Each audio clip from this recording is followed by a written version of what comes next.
Bonjour, dans cette petite vidéo qui s'adresse plutôt à des élèves de seconde, on va voir comment résoudre des équations à l'aide de la fonction cube. Donc ce sont des équations où apparaît un terme en x au cube, mais des équations qu'on peut plutôt qualifier d'équations assez simples. Je vous laisse découvrir donc l'exercice. Il s'agit de résoudre dans R, c'est-à-dire trouver les nombres x appartenant à R qui sont solutions de chacune de ces 5 équations. Je vous conseille d'appuyer sur pause et on se retrouve juste après.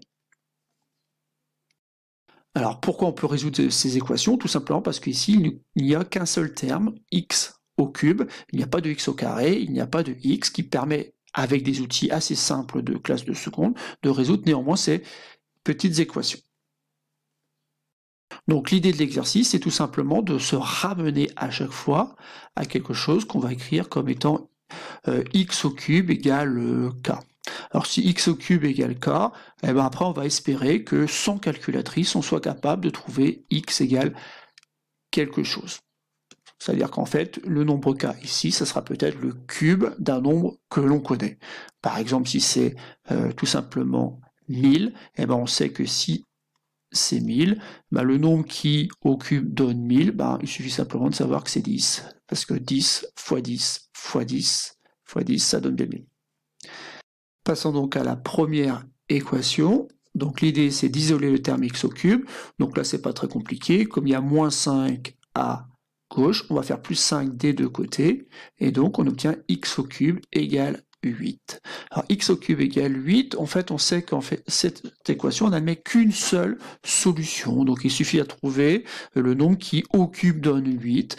Et donc ici, on sait que 2 au cube ça donne 8. Donc ici on peut dire que c'est équivalent à dire que x égale 2. Donc ici on a une seule solution qui est le nombre 2.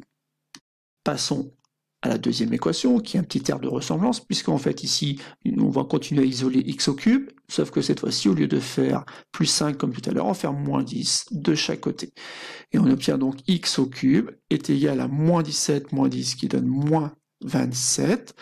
Et donc là, on sait que cette équation admet une seule solution. Il ne reste plus qu'à trouver un nombre qui, au cube, donne moins 27. Alors comme c'est moins, assez rapidement on sait que le nombre que l'on cherche s'écrit moins quelque chose, et après un nombre qui au cube donne 27, 3 fois 3 fois 3, autrement dit 3 au cube, ça marche. Et donc ici la solution c'est x égale moins 3, et l'ensemble solution est réduit à un nombre qui est donc moins 3.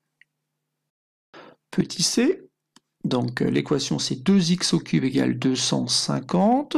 Donc toujours dans l'idée d'isoler x au cube, il faut faire disparaître le 2. La bonne idée ici c'est simplement de diviser par 2 de chaque côté afin de se ramener à x au cube égale quelque chose.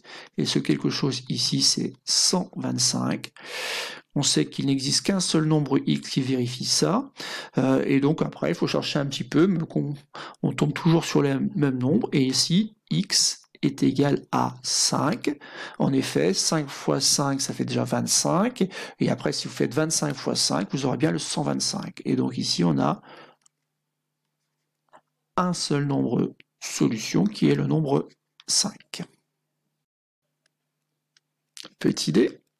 Donc le petit d, l'équation elle est là, et donc ici on va simplement diviser donc par moins 3 de chaque côté, et donc on a x au cube est égal donc à 3 divisé par moins 3, et on trouve moins 1. Bon, là aussi c'est quelque chose qu'on rencontre assez souvent, un nombre qui au cube donne moins 1, on sait que ce nombre-là c'est moins 1 lui-même. Et donc ici une seule solution qui est tout simplement le nombre moins 1. Passons donc à la dernière équation, qui peut paraître être l'équation la plus compliquée, mais non, en fait, c'est celle qui donne du sens un petit peu aux premiers exemples, c'est-à-dire qu'on va plutôt rencontrer des équations de cette forme-là, et après, avec un peu de méthode, on va se ramener à des choses qu'on sait faire. Donc, premièrement, on va faire disparaître donc le plus 22 en faisant moins 22 de chaque côté, et donc ça fait 2x au cube est égal donc à 122 8, et donc ici, l'idée c'est d'isoler x au cube, donc je vais diviser par 2 de chaque côté. Bon, je l'écris directement parce que 128 divisé par 2, ça fait 64. Et là, on sait que donc, on peut dire que c'est équivalent à dire que x égale, et là c'est pareil, bon, on cherche un petit peu, on peut peut-être s'aider de la calculatrice si on ne connaît pas encore bien les cubes des nombres entiers de 1 à 10, on va dire. Mais ici, en fait, quand on fait 4 fois 4 fois 4, et ben ça marche, ça tombe sur 64. Et donc l'ensemble solution ici est réduit à un nombre qui est tout simplement le nombre 4.